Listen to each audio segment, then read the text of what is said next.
kakatapos lang ng sesyon. We wonder kung may update na ba dun sa usapin ng impeachment tungkol kay VP Sara.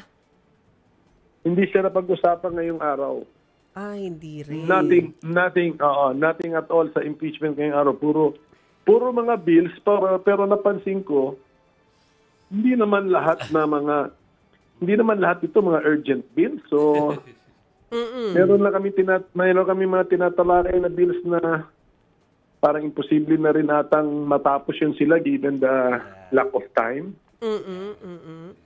Pero sir, kung June 11 pa, masisimulan yung pagtalakay dun po sa proceedings kay VP Sara, abay, ano bang aasahan natin? Kasi parang, posible pa ba?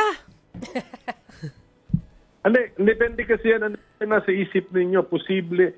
Kasi kung ang nasa isip ninyo na merong bang trial action in the sense na merong ipapaupo sa witness stand at i-cross-examine, wala na yun.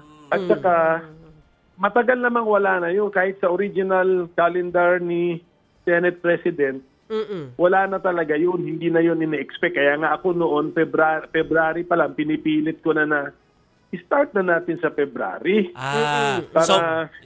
Para may pag-asa tayong matapos by June 30. So talagang kung nangyari, kung nangyari po ng Febrero, posible sana. Yes. Okay. Posible. Nanaig yung schedule ni SP, di ba? Na-delay na.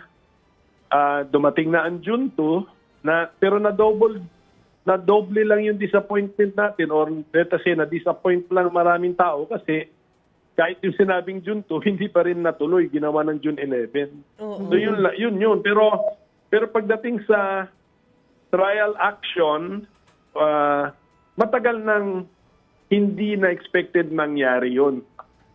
Magmula nung nanaig yung schedule ni Senate President, yun na yung mangyayari.